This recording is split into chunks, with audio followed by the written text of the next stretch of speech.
UGC university grant commission बड़ा ही बवाल हुआ है। अभी नया नया जो उन्होंने नीति लाया है, नया नियम जो नए उन्होंने लाई हैं, उनको लेकर बहुत ही बवाल हो रहे हैं। आपने सोशल मीडिया पे आपने देखा होगा, सोशल मीडिया में किस तरीके से जो है विरोध देखने को मिल रहा है। अलग अलग जगहों पे, इंडिया के हर एक जगहों पे, अगर मेन देखा जाए तो लखनऊ में तो बच्चे रोड पे आ गए, दिल्ली में उसका विरोध हो रहा है। तो सभी जगह पे देखने को मिल रहा है कि जो यूजीसी ने, यूनिवर्सिटी ग्रांट कमीशन ने एक नई पॉलिसी जो लाई है यूनिवर्सिटी और कॉलेजेस के लिए, उस पर बड़ा बखेड़ा चल रहा है। आखिर वो बखेड़ा है क्या? आज के वीडियो में हम उसके बारे में चर्चा करेंगे। इस वीडियो को पूरा अंत तक देखिए, और अगर आपको इन्फॉर्मेशन अच्छा लगे तो आप चैनल को सब्सक्राइब करिए और बेल आइकन को दबा के जाइए, ताकि आपको इस तरीके की इन्फॉर्मेटिव वीडियोस मेरे चैनल पे मिलते रहें। आज का जो विषय है उसमें यूजीसी का क्या नियम है, क्या नई शर्त है, नई नियम है जो यूनिवर्सिटी और कॉलेजेस के लिए बनाई हैं। तो सबसे मेन चीज़ जो उन्होंने बनाई, उसमें उन्होंने जो जिक्र किया है वो आपको मैं बता रहा हूँ पढ़ के। 13 जनवरी 2026 को एक नया नियम लागू किया गया है। फर्स्ट पॉइंट हम जिस पर डिस्कस कर रहे हैं वो नियम क्या है? Promotion of equity in higher education institutions regulation 2026। ये एक्चुअली इनका जो है हेडिंग्स है, जिसके अंतर्गत जो बातें लिखी गई हैं, जो बातें इनके अंतर्गत है, वो डिटेल में आगे हम डिस्कस कर रहे हैं। देखेंगे कि क्या क्या पॉइंट्स है जिस पे इन्होंने अपनी बात रखी है। इसका सभी जगह इंडिया पे अलग अलग जगहों पे विरोध देखने को मिल रहा है। साथ ही यूजीसी मुख्यालय के बाहर भी जो है अच्छा खासा बखेड़ा हो रहा है, अच्छे खासा आपको प्रदर्शन देखने को मिल रहा है, जिसमें स्टूडेंट, और स्टूडेंट ही नहीं, इनके साथ प्रोफेसर, टीचर, सभी लोग जो है इसमें इन्वॉल्व हैं। सभी लोग चाह रहे हैं इस पॉलिसी को चेंज किया जाए। जो यूजीसी ने नया पॉलिसी लाई है इसमें चेंजेस की जाए, और उसको लेकर जो है लगातार जो है विरोध देखने को मिल रहा है। तो जो ये बातें हैं, इसको अगर विस्तार से आप समझें, डिटेल में आप इसको समझें, तो इसको हम 9 पॉइंट से 9 अलग अलग पॉइंट में समझते हैं कि आखिर क्या है इस नियम के अंदर। सबसे पहली बात, यूजीसी के इस नए नियम के मायने। देखिए, यूजीसी की तरफ से जो शिक्षा मंत्री है धर्मेंद्र प्रधान, उनकी तरफ से बयान आया है कि किसी के साथ अन्याय नहीं होने दिया जाएगा। बयान तो उन्होंने दिया है, लेकिन इससे कोई ना स्टूडेंट सेटिस्फाई हुए, ना ही पेरेंट्स, ना ही टीचर या प्रोफेसर, क्योंकि इसके अंदर जो बातें कही गई हैं वो भी, उसके बारे में भी फरवरी से ही वो पॉलिसी लॉन्च होने से पहले 1 साल पहले फरवरी में ही उसके बारे में जो है पब्लिश किया गया था, पब्लिक से राय लिया गया था, और ये पॉलिसी उसके बाद जो इन्होंने एप्लीकेबल कर दिया। तो जो पॉलिसी है उसका अगर हम बात करें, उस पर हम अगर चर्चा करें, ठीक है, तो क्या नियम है, मुख्य उद्देश्य, उसका क्या उद्देश्य है जो ये पॉलिसी इन्होंने बनाई। यूजीसी का कहना है कि मुख्य उद्देश्य उच्च शिक्षा संस्थानों में जाति आधारित भेदभाव और असमानता पर प्रभावी तरीके से रोक लगाना है। इस नियम को लाने का जो है यूजीसी के तरफ से क्लियरेंस ये है कि इसमें जो जातिगत भेदभाव होता है, यूनिवर्सिटी और कॉलेजेस में बच्चों के साथ जो जातिगत भेदभाव होता है और जो असमानताएं होती हैं, जातिगत असमानताएं जो है, जाति, निवास के हिसाब से, जन्म स्थानों के हिसाब से, जाति के हिसाब से, अपंगता के हिसाब से, जो डिसेबल बच्चे होते हैं, जिनका फिजिकल डिसेबल होते हैं, जो अपंग बच्चे होते हैं, उनके साथ जो है जो भेदभाव होता है, उस भेदभाव को रोकने के लिए जो है यूनिवर्सिटी और कॉलेज में उन्होंने इस नियम को बनाया, जिसके अंतर्गत क्या कहा गया है, इक्विटी सेंटर। इक्विटी सेंटर आपको खोलनी है यूनिवर्सिटी और कॉलेजेस के अंदर। इक्विटी का एक इक्विटी स्क्वाड होनी चाहिए, एक टीम होनी चाहिए जिसमें ज़्यादातर महिलाएं होनी चाहिए उस स्क्वाड में। तो एक स्क्वाड, इक्विटी स्क्वाड आपको खोलनी है, और इक्विटी कमेटी होनी चाहिए, कमेटी में भी महिला होने चाहिए, ठीक है। और उस कमेटी में जो है सभी जाति के, जिनको इसमें जातिगत भेदभाव के लिए जिनको चुना गया है, जिन जातियों को हाईलाइट की गई है, जो आगे हम देखेंगे, उन जातियों से ही मेंबर्स उसके होने चाहिए कमेटी के। और एक हेल्पलाइन सेंटर होना चाहिए जो 24/7 24 घंटा जो है वो हेल्पलाइन सेंटर चालू होनी चाहिए। और ये जो नियम अभी लाया गया है, अगर ये नियम फॉलो नहीं होता है तो यूजीसी की कड़ाई से आदेश है, कड़ाई से ये आदेश है कि जिन संस्थाओं में इस नियम का पालन नहीं होगा उनके साथ सख्ती से कार्रवाई की जाएगी। क्या कार्रवाई की जाएगी? तो या तो उस यूनिवर्सिटी या कॉलेज का मान्यता रद्द हो जाएगा, या फिर उनको जो फंड मिलता है प्रोग्रेस करने के लिए, जो है डेवलपमेंट फंड जो जाती है, वो फंड को वो नहीं रिलीज़ करेंगे, या वो फंड मिलना भी बंद हो जाएगा। मतलब कॉलेज की मान्यता भी हट जाएगी और जो फंड उनको डेवलपमेंट के लिए जाती है वो भी बंद हो जाएगी। तो अगर इस नियम को यूनिवर्सिटी या कॉलेज नहीं मानती है तो ये एक पहला मतलब ऐसा नियम है जो इतनी हार्डली जो है यूजीसी ने अप्लाई करना चाहा। ये जो है दूसरी पॉइंट अगर देखा जाए तो इस नियम का पालन करना सभी शिक्षा संस्थानों के लिए ज़रूरी है। ज़रूरी क्यों है? अगर दूसरी पॉइंट पे देखा जाए तो इसका कारण जो है यूजीसी ने बताया है कि सन 2020 से 2025 के बीच में पिछड़ी जातियां, अनुसूचित जनजाति और जनजातियों से जुड़े भेदभाव की शिकायतों में 100% ज़्यादा वृद्धि दर्ज की गई है। मतलब जितनी कंप्लेंट्स आती थी उन कंप्लेनों को अगर देखा जाए तो 2020 से 2025 के बीच की जो कंप्लेन के रेशो हैं वो 100% इंक्रीज़ हुए हैं। मतलब इतनी ज़्यादा जो है बच्चों के द्वारा जातिगत भेदभाव को लेकर कैंपस के अंदर, यूनिवर्सिटी कॉलेज के कैंपसों के अंदर उनको देखने को मिली है, उनका शिकायत उनके पास आई है। तो पहला ये कारण है जिसकी वजह से ये पॉलिसी लाई जा रही है, भेदभाव की शिकायत दर्ज की गई है। और दो ऐसे केसेस के बारे में भी जिक्र किया गया है, एक रोहित वेमुला और पायल तांडवी। ये दो मामले हैं जिसमें सुप्रीम कोर्ट की ओर से एक टिप्पणी पर ध्यान रखते हुए ये नया नियम तैयार किया गया है। उनके तरफ से, सुप्रीम कोर्ट की तरफ से ये दो केसेस पे जो है यूनिवर्सिटियों को वो टिप्पणी किए थे, आदेश भी दिए थे, दिशा निर्देश भी जारी किया गया था, और उसी के आधार मानकर ये पॉलिसी बनाई गई है।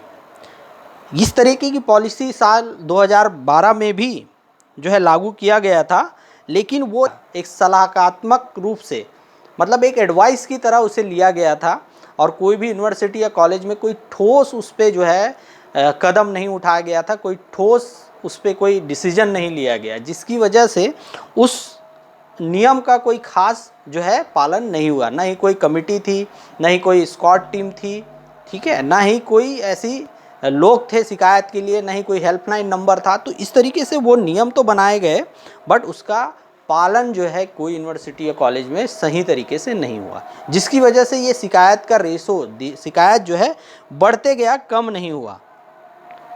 तो इसी वजह से ये नई पॉलिसी को लाया गया कि promotion of equity in higher education institution regulation 2026, जो सभी यूनिवर्सिटी और सभी कॉलेजेस में अनिवार्य रूप से लाया गया है। कि चौथा पॉइंट अगर हम देखें तो ये जो कमेटी की बात हुई है, एक कमेटी का होना अनिवार्य है, और इस कमेटी में कोई भी अगर शिकायत दर्ज करता है, कोई भी भेदभाव को लेकर, जातिगत भेदभाव को लेकर शिकायत दर्ज अगर करती है, तो उसका सही तरीके से जो है शिकायत की जांच की जाएगी, सुनिश्चित करेगी कि जो भी कंप्लेन आया है छात्र या किसी कर्मचारी के साथ अगर कुछ ऐसा भेदभाव हुआ है और उनकी तरफ से कोई कंप्लेन हुई है, तो उनका पूरी तरीके से, सही तरीके से जांच करेगी कमेटी।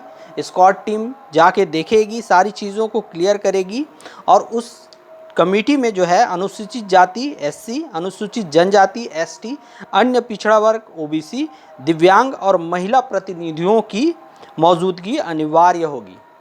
तो जो भी कमेटी बनेगी, स्क्वाड टीम बनेगी, उसमें महिला सदस्यों का होना अनिवार्य होगा, और अनुसूचित जनजाति, अनुसूचित जाति, पिछड़ा वर्ग, दिव्यांग और महिला, इनका होना ज़रूरी होगा उस कमेटी में। और उसका सही तरीके से जो है उस कंप्लेन को जो है प्रॉपर तरीके से इंक्वायरी की जाए, उसकी जांच की जाए, और उसके बाद अपनी रिपोर्ट जो है कमेटी को प्रस्तुत की जाए। और ये जो नियम जो है हाई कोर्ट की तरफ से जो 2 कंप्लेन उनकी माताओं ने लगाया था, जैसे हमने शुरू में बात किया, रोहित वेमुला और पायल तांडवी, उनकी माताओं की ओर से जो याचिका की सुनवाई हुई थी, उसमें जो है सुप्रीम कोर्ट ने यूजीसी को एक तरीके से एडवाइस दिया था, आदेश दिया था कि आप एक ऐसी कमेटी या ऐसी संस्था का गठन करें, ऐसे नियम बनाएं जिसके माध्यम से यूनिवर्सिटी या कॉलेजेस में इस तरीके का भेदभाव पे कंट्रोल किया जाए, इस तरीके के भेदभाव को रोका जाए। और इसके साथ ही साथ संस्थाओं में जो है इक्वल अपॉर्चुनिटी सेंटर भी होनी चाहिए, इक्वल अपॉर्चुनिटी सेंटर भी होनी चाहिए, कमेटी होनी चाहिए, स्क्वाड टीम होनी चाहिए, और साथ में उसका सही तरीके से पालन भी होना चाहिए। जो भी होगा उसका, कोई भी कंप्लेन अगर भेदभाव का आता है, चाहे छात्र के साथ चाहे कर्मचारी के साथ, उसका सही तरीके से जो है क्वायरीज होनी चाहिए, क्लियर होना चाहिए, जांच होनी चाहिए। और साथ ही साथ जो है इक्वल अपॉर्चुनिटी सेंटर भी होनी चाहिए, जहाँ पे जो है कमज़ोर वर्ग के जो छात्र हैं, जो छात्र पढ़ाई करते हैं, फीस से जुड़ी सहायता उनके साथ हो, सामाजिक व मानसिक सहयोग प्रदान किया जाए। ऐसे कमज़ोर वर्ग के लोगों के सपोर्ट के लिए इक्वल अपॉर्चुनिटी सेंटर भी होना चाहिए। तो ये एक बढ़िया चीज़ जो है यूनिवर्सिटी पे लागू करनी चाहिए, ये सही बात है। क्योंकि कुछ लोग जो होते हैं अपॉर्चुनिटी इसलिए भी ग्रैब नहीं कर पाते क्योंकि उनको जो है प्रॉपर गाइडलाइन नहीं मिलता। दूसरा चीज़, कमज़ोर होने की वजह से उसे दबा दिया जाता है, उसके अधिकार को छीन लिया जाता है। तो कहीं न कहीं ये नियम जो यूजीसी की तरफ से लाया गया है यूनिवर्सिटियों के लिए, ये बहुत अच्छे नियम है, सब चीज़ सही है। फिर विरोध क्यों हो रहा है? बात वहीं आती है, आखिर विरोध क्यों हो रहा है जब इतना अच्छा नियम है भेदभाव ख़त्म करने का, ठीक है? तो विरोध का कारण क्या है? देखिए, सुप्रीम कोर्ट ने एक चीज़ और इसमें स्पष्टता से कही है, सुप्रीम कोर्ट की तरफ से। दरअसल रोहित वेमुला और पायल तांडवी मामले की सुनवाई के दौरान सुप्रीम कोर्ट ने यूजीसी को भेदभाव रोकने के लिए ठोस और प्रभावी नियम बनाने का निर्देश दिया था। इसके बाद ही यूजीसी ने नए नियम तैयार किए हैं। नियम में साफ किया गया है कि इनका उद्देश्य धर्म, नस्ल, लिंग, जन्म स्थान, जाति या दिव्यांगता के आधार पर होने वाले हर तरह के भेदभाव को खत्म करना है। जो पॉलिसी बनाई गई है उसका मेन पर्पस क्या है? धर्म, नस्ल, लिंग, जन्म स्थान, जाति, दिव्यांगता के आधार पर होने वाले हर तरह के भेदभाव को खत्म करना है। खास तौर पर अनुसूचित जाति, अनुसूचित जनजाति, सामाजिक और शैक्षणिक रूप से पिछड़ा वर्ग, आर्थिक रूप से कमज़ोर वर्ग, दिव्यांग व्यक्तियों के खिलाफ होने वाले भेदभाव को रोकना, उच्च शिक्षा संस्थाओं में पूर्ण समानता सुनिश्चित करना इनका मकसद है। 2012 के नियम केवल सलाहात्मक थे, जबकि 2026 के नियम अनिवार्य और बाध्यकारी होगा। आप सभी उच्च शिक्षा संस्थाओं को इन नियम के तहत equal opportunity centre, equity committee, 24/7 helpline और प्रभावी निगरानी तंत्र बनाना ही होगा। यूजीसी ने ये नियम बना के यूनिवर्सिटी और कॉलेजेस को ऑर्डर दे दिया है कि भाई आपके पास इन चीज़ों का होना अनिवार्य है। जातिगत, नस्लगत, जन्म स्थान के हिसाब से, विकलांगता के हिसाब से कोई भी कमज़ोर लोगों को नहीं दबाया जाएगा। और ऐसे कमज़ोर छात्र या कर्मचारी अगर कमेटी में कंप्लेन करते हैं तो उसकी निष्पक्ष जांच होनी चाहिए। और जो भी कमेटी में सदस्य होंगे उनमें महिला सदस्य का होना ज़रूरी है और इन सभी वर्ग के लोगों का होना ज़रूरी है। तो ये तो बहुत अच्छा आदेश है जो यूनिवर्सिटी और कॉलेजेस में जो है लागू करनी चाहिए, बिल्कुल करनी चाहिए। और अगर यूनिवर्सिटी कॉलेज इस नियम को नहीं मानता है तो क्या होने वाला है? एक तो उसकी मान्यता रद्द, दूसरा डेवलपमेंट के लिए जो फंड आता है वो भी आना बंद। अभी तक हम विरोध क्यों हो रहा है इस बात पे हम अभी चर्चा नहीं किए हैं। अभी तक हमने ये जाना कि आखिर क्या नियम है, किस वजह से जो है यूजीसी जो है इस नियम को लाई है, ये चीज़ें स्पष्ट हो रही है। अब विरोध का कारण क्या है? देखिए, विरोध क्यों हो रहा है फिर इस चीज़ों पे? इतना सारे अच्छी पॉलिसीज़ है जब, तो विरोध का जो मुख्य कारण है, जो मुख्य चीज़ है वो ये है कि इस नए नियम को लेकर देश में कई हिस्सों में विरोध देखने को मिल रहा है। ख़ास तौर पर जनरल कैटेगरी, से जुड़े कुछ लोगों का कहना है कि प्रावधान उनके हित के अनुकूल नहीं है। इस मुद्दे को लेकर सुप्रीम कोर्ट में भी एक याचिका दायर की गई है। तो मेन विरोध का मुद्दा क्या है? जनरल कैटेगरीज, जिनको कोई भी किसी भी तरीके का जो है किसी भी गवर्नमेंट की तरफ से कोई भी उनको बेनिफिट नहीं दी जाती है, उनके लिए कोई ऐसा क्राइटेरिया नहीं है, कोई आदेश नहीं है। जनरल कैटेगरी को किसी भी जगह पे कोई बेनिफिट नहीं मिलती है। इस आदेश में भी उनके बारे में कोई जिक्र नहीं हुआ है किसी भी तरीके से। इसमें मुख्यतः अनुसूचित जनजाति, अनुसूचित जाति, अन्य पिछड़ा वर्ग, शारीरिक विकलांग, इन लोगों के लिए ये मतभेद की बात कही गई है। जो जातिगत मतभेद या विकलांगता के हिसाब से, जाति के हिसाब से, जन्म स्थान के हिसाब से, धर्म के हिसाब से जो भेदभाव इनके साथ होता है वो इन्हीं लोगों को कैटेगरी में ली गई है। लेकिन जनरल कैटेगरी के किसी भी को इसके बारे में, इस बेनिफिट के बारे में उसमें जिक्र नहीं की गई है।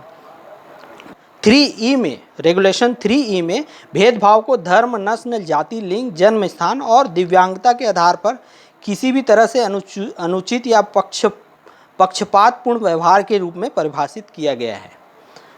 याचिकाकर्ताओं का कहना है कि इस तरह के परिभाषा के कारण जनरल या गैर आरक्षित वर्ग के छात्र और शिक्षक यदि वे जाति के आधार पर उत्पीड़न या पक्षपात का सामना करते हैं तो उन्हें संस्थागत संरक्षण और प्रभावी शिकायत निवारण व्यवस्था से वंचित किया जा सकता है। ये बहुत ही अच्छा पॉइंट है जिस पे जो है अन्य पिछड़ा वर्ग या अनारक्षित वर्ग की ओर से जो हाई कोर्ट में कंप्लेंट डाली गई है उसमें ये पॉइंट क्लियर किया गया है कि ये जो सुविधा व्यवस्था जो है जिनके बारे में यूजीसी ने नियम लाई है कि अनुसूचित जनजाति, अन्य पिछड़ा वर्ग, शारीरिक विकलांग, इन लोगों के लिए तो ये भेदभाव हो रही है, उनको ये दिख रही है। लेकिन ऐसे भी बहुत सारे बच्चे होंगे यूनिवर्सिटी में जो जनरल कैटेगरी से आते होंगे,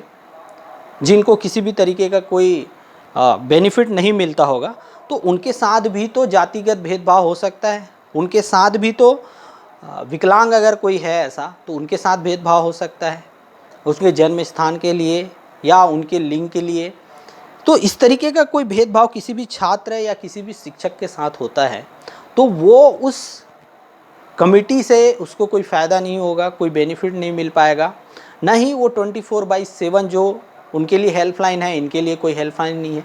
तो ये इन लोग के साथ भी तो ऐसा हो सकता है, ऐसा तो नहीं कि इनके साथ नहीं होगा। तो यूनिवर्सिटी में इनके साथ भी गलत हो सकता है। तो ये जो विरोध का कारण है, मुख्यतः यही कारण है जिसकी वजह से जो है पूरे भारत में हमको विरोध देखने को मिल रहा है। और ये विरोध कहीं न कहीं सही भी है, क्योंकि आप सिर्फ और सिर्फ एक कैटेगरी पे ही मतभेद होता है जातिगत, जन्म स्थान के हिसाब से, ऐसा नहीं है। कंप्लेन में बहुत सारे ऐसे लोग भी होते हैं जो जनरल कैटेगरी या अनारक्षित वर्ग से भी होते हैं, जिसमें कई विकलांग हो सकते हैं, कई ऐसे हो सकते हैं जिन लोग कमज़ोर हो, किसी भी तरीके से कमज़ोर हो सकता है।